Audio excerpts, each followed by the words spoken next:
Hi, everyone. So, historically, purchasing data is a bit like dating.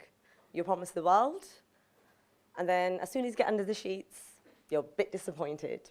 So, we do things differently at Cognism. We leverage AI to ensure data is fresh and updated in real time. And these are 400 million B2B profiles. And we also have built a world-class sales automation platform. The reason why we're here today and sponsoring Sales Confidence is that we're amongst sales leaders, thought leaders, and we believe our technology has been built around best sales practices to help with automating sales and accelerating the initial stages of the sales process. If you're interested to learn a bit more, feel free to reach out to myself after the event or any of those handsome guys that are standing around there. Thank you so much. Thank you. So just to say actually about Notion before Maddie makes her way to the stage, Chris Tottenham, one of the partners at Notion, was incredibly supportive to pick this up very early on, and it gave me a lot of inspiration to continue with this movement, so I'm very grateful to Notion. Hi, I'm Maddie, so I'm from Notion, as James mentioned. We're a London-based fund, B2B SaaS only, so this is our sweet spot exactly. I'm head of talent there, so I'm always on the lookout to expand our network with great salespeople. I won't say much more than that, but if you want to talk to me after, please come and find me, I'll be around. Thanks. Thank you. And who's up? And then Michaeli. Good evening again. So I am one of the two partners of Rock Mission. We are London's leading growth hacking agency. My brother is the other partner. We are a full stack team. So within our team, we have developers, designers, growth hackers, marketers, and so forth.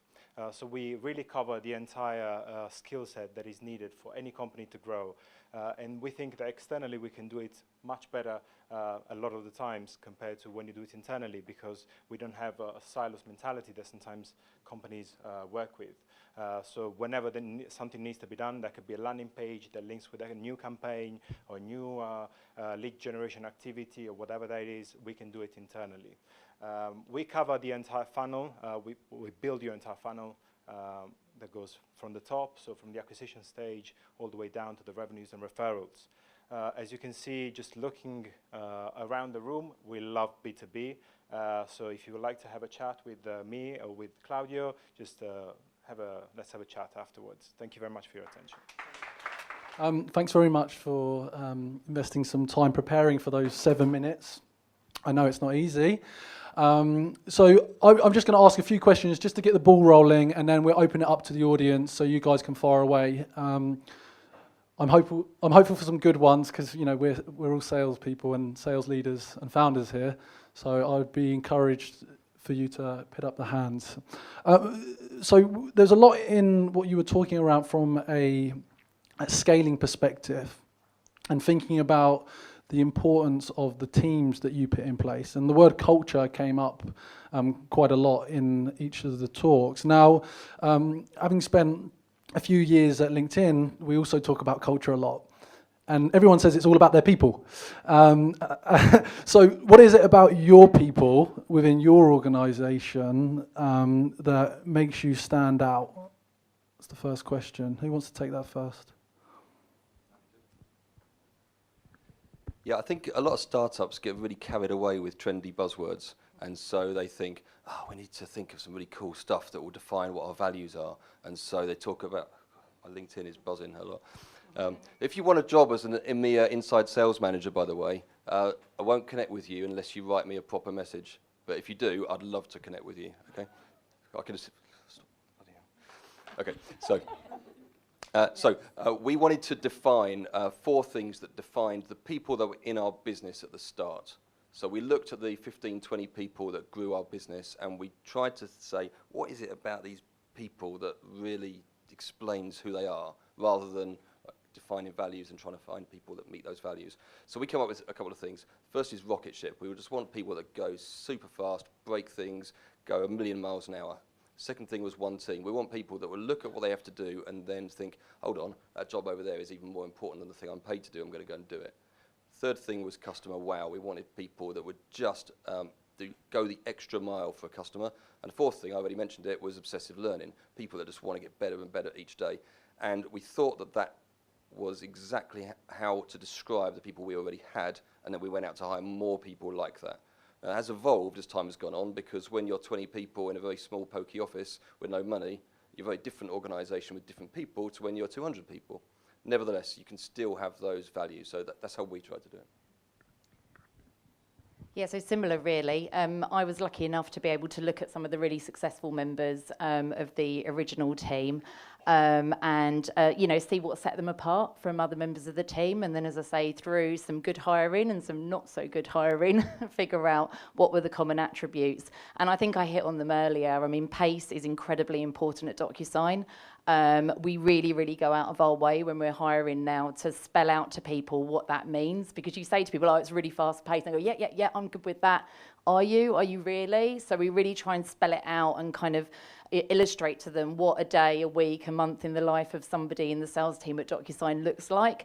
And some people you can see like they just freeze, and other people look really, really excited by that proposition. So pace is something that we really take time to spell out and hire against. Being comfortable with ambiguity is a huge point. We are now beginning to scale. We are now beginning to look like a more mature organisation with mature processes and lots of RevRec processes and so on to go with it. But there's still a lot of grey areas, and we want people that thrive in those grey areas and are very, very comfortable with that. And then, I think all of the other things that you mentioned, good team collaborators, people that are willing to roll up their sleeve and do something for the bigger picture, even if it doesn't necessarily fit within their discrete role. I'd like to think that those are things that all of the team that we have built definitely display and that we look for in future hires. Yeah, I would just say ditto to that, but I would also just add that one of the things that I was really trying to encourage across the team is more of a sharing of success. And so what that means is, obviously in the weekly sales meetings, getting the sales leaders to stand up and getting their people to stand up and say, how did I close that deal? How did I originate that deal?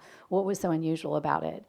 And because I wanted to move the organization from what I inherited was a bunch of lone wolves, right, to a real team that really helped each other, because I tried to encourage them. The competition's not internal, competition's out there, right? So everything that these guys are saying in terms of, intellectual curiosity is so important and pace is so important. And I had people say to me after I brought them on, and I would say, the pace is amazing here. They were like, man, you told me the pace was going to be fast, but this is like outrageous, and so but they loved it. They loved it. They loved being stretched like that. And if you can find people that are up for that, and they're willing to invest several years at that pace, then you've got a real winner. The other thing that I would add to that is, outside of work, I would try to encourage you to get the teams to do some charity work together, because I think that teams that do that kind of work and give back in the community,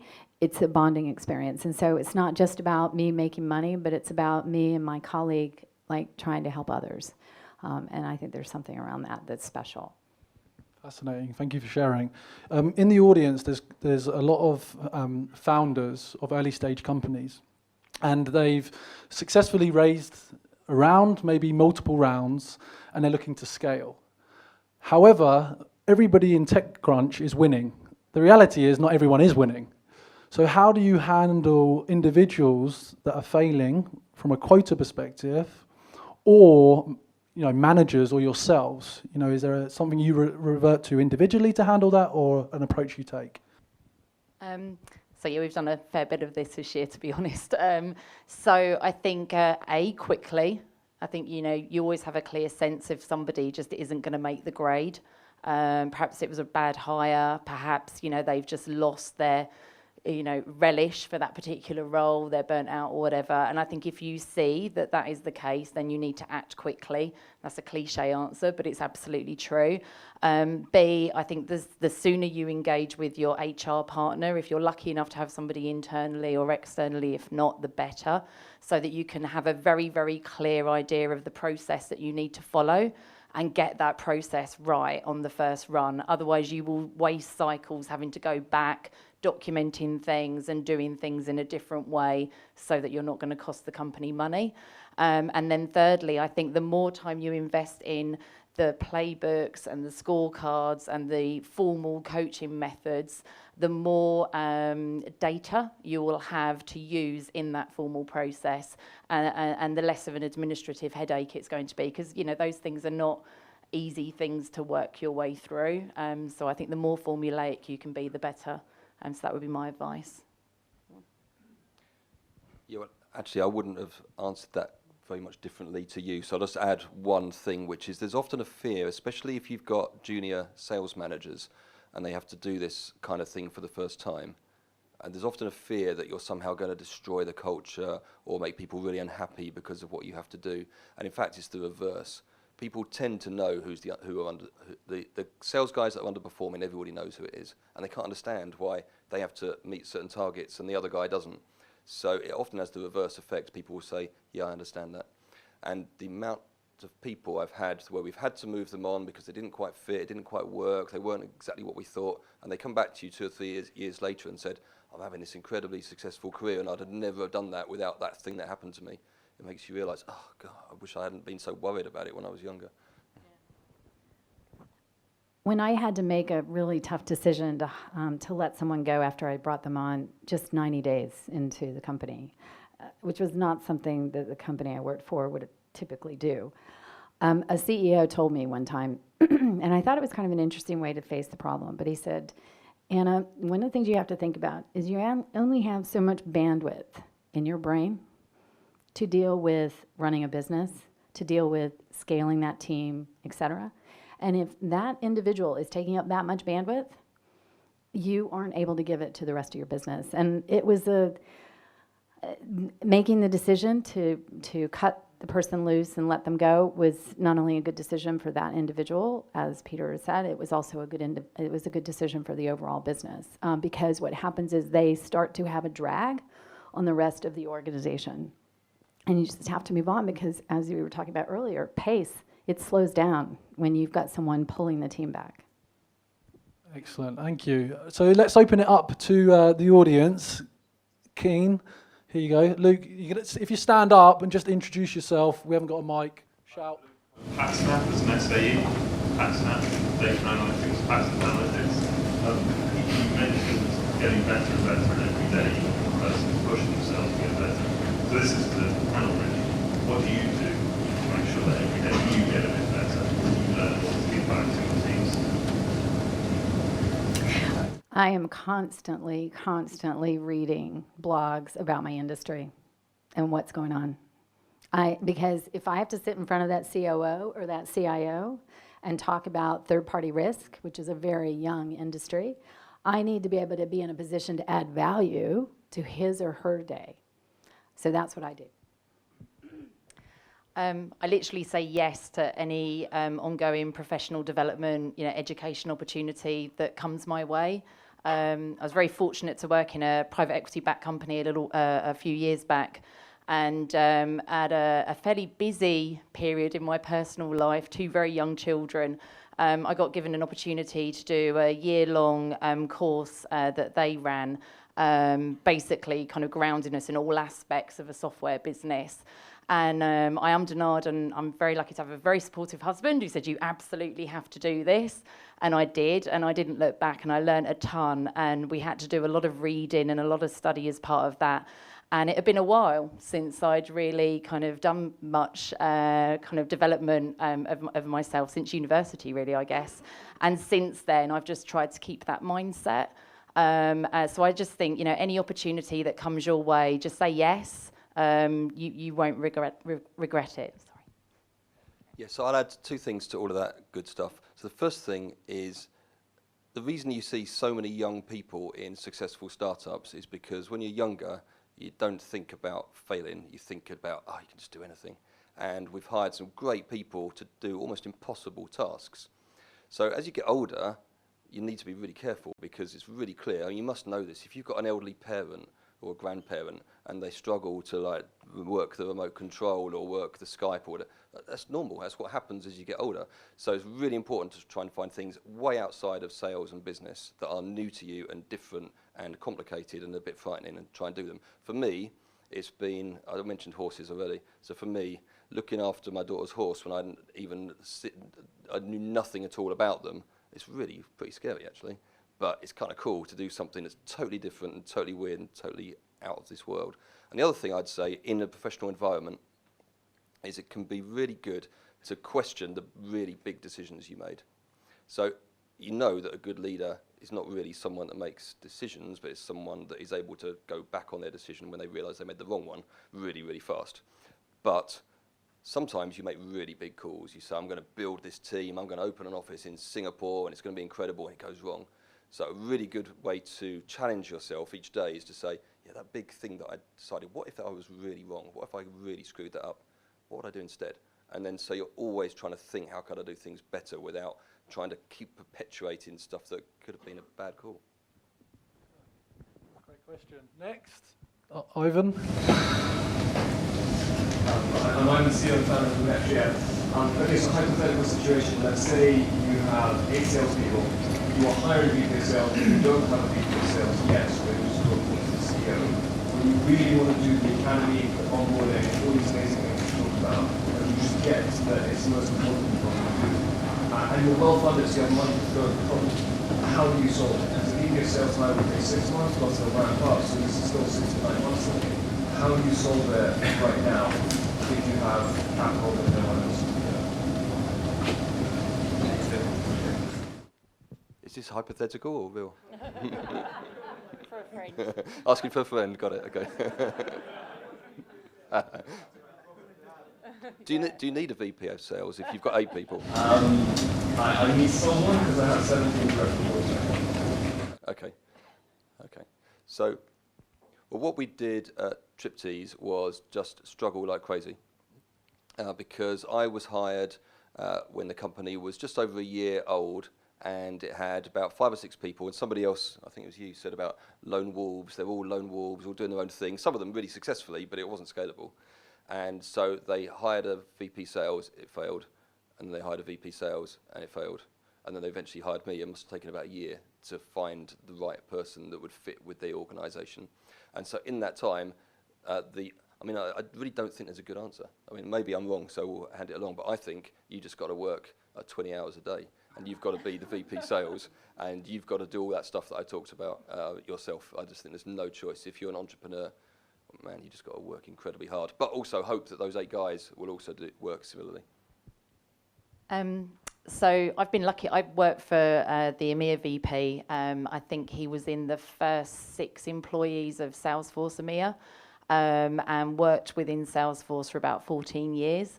And to watch him come into DocuSign, so he hired me. So I've been lucky enough to work with him for about 3 years now, and to watch how he's gone about building the business has been phenomenal. And I think what I've taken from that, there's not going to be any silver bullets here, I'm afraid, is that he hasn't tried to do everything day one. He's clearly had a very, very clear long-term vision in his mind since day one. But he has, number one, always prioritised bringing in revenue. No surprises there. So sales is everything, win every deal, don't lose on price. You know, these are the mantras that we live and work by. And then in the background, he has very, very methodically gone about building the business. So I think you've just got to think about what the priorities are and what order you're going to tackle things in, which will be very specific to your organisation. But I think if you do that whilst prioritising bringing in the business, that will, I'm sure, stand you in really, really good stead. I think what I would add to that is that if I were you, since money's not an issue, And I agree, you need a VP of sales, right? You don't need 17 direct reports. That's a problem. Because quite frankly, those 8 people are not getting the attention they need. I would put the academy on the back burner. I would spend the money and hire seasoned talent that really can run, right? That, you don't have to, that they've got a good grounding and good basic enterprise B2B SaaS sales skills. Because like she was saying, Jackie was saying, you need to get revenue in the door. And you need people that understand how to bring revenue in the door. You don't have time to teach people. And I think that's one of the things I've really learned also in this current company I'm in. They hire a lot of seasoned talent. We just don't hire people that are in their 20s and just out of university. And what happens is, when you've got seasoned talent, they can just have a lot more balls in the air than younger people. And that would be my only recommendation. Thank you. Yep, that's you. You're up. George Brisson, Sales Director at GoFunders. So I guess I was interested to hear the different views on outsourcing EasyJet. On one side we've got, don't let anyone phone, so they've got a degree in surgery, and the other side we've got outsourcing to system third party. I wanted to guess start a debate around that, see if I could create some tension. So is it like, at what point do you go from outsource to greenhouse, and really what's on that? That's interesting. So we've always had that function in-house. It's very much part of our model. I think it works very well in that we're completely in control of the messaging. And so in theory, a buyer that speaks to an SDR or an MDR at the beginning of the sales process, then speaks with an account executive, a solution consultant, perhaps has dealings with the executive. The idea is that they are hearing consistent messages and consistent themes, and that everybody is singing from the same hymn sheet. So I think it works very, very well in terms of our success, and it hopefully also works very well from the customer experience side. The other equally important reason why I think it's good to have that function in-house, and this kind of is connected with a lot of the themes that Peter talked about earlier, is it gives you a ton of in-house talent. It gives you the bench that you need. So our SDRs are the bench for our MDRs. Our MDRs are the bench for the SMB team. The SMB team are the bench for the MMs, and so on and so forth. And we now really have that machine working really, really well. With the addition of things like academies for the MDRs before they go over to the SMB team. So for me, I've seen that model work particularly well at DocuSign. Yeah, I'm up for a fight with the panelists, but I don't... I suspect it depends on the kind of business that you're running. Right? I've never succeeded to outsource that well, and I've tried in the past, not at Triptease, but in the past. And I've never found anyone that can go as fast as we want them to go. I want people to be making 80 to 100 dials a day. I want them to be delivering 3 or 4 meetings into the inside sales team. No agency will promise you that. And you need such sector-specific knowledge, such a lot of training to get that right. If you want to go at 1,000,000 miles an hour, at least in my businesses and businesses like it, I think that you have to do it in-house. That would be my judgment every time. So I guess I have a different experience. I found agency, I'm working with an agency now in the UK. And they actually specialize also in regulatory technology, right? So that could be one thing. And I agree with Peter, it does depend, right? If you need to get into the market quickly, it's one of the best ways to do it. I mean, you are not going to be able to get a team stood up that quickly. It's going to take you 9 months to a year to get a couple of people hired and trained and going. And don't forget, you got to have the tools, you got to have the methodology, et cetera, okay? So it might be a great way for you to do it for the first year or 2 years, right? So I've had really good experience with them. As I was saying earlier, the business I'm in, we have to talk to chief procurement officers, chief risk officers, general counsels. I have typically 5 or 6 buyers inside a corporation that I have to talk to. So them getting those meetings for me, and then they produce for me an audio recording so I can see exactly what that conversation was about. It's pretty good. It's pretty good. Now, what I will tell you is it doesn't work very well in the U.S. The U.S., they don't answer their phone.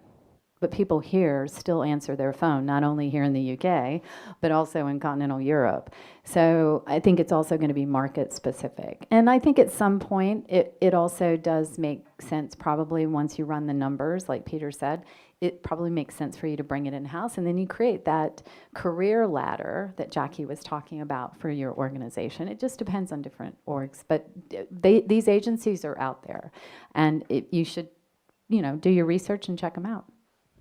Excellent. Let's just have one more question from the back. Someone keen? Brave enough? Go on, Pat. Hi, I'm Patrick, Sales Director at a company called Dots, which is LinkedIn for creators. So, Peter, question for you, Peter. I was interested about your scorecard on the coaching. I wonder if you could tell us a little bit more about how you do that. Is that something you do with the rep, or do you get them to self-assess? Just wanted to find out a little bit more about that. Okay, so we divide a pitch into 7 different segments, and inside the 7 segments we have 3 different parts. So if you think about a classical sales pitch, which starts with an introduction, includes credibility, education of the prospect, then you've got your presentation itself, and then toward the end you've got closing questions. We have a whole bunch of factors we look for in there.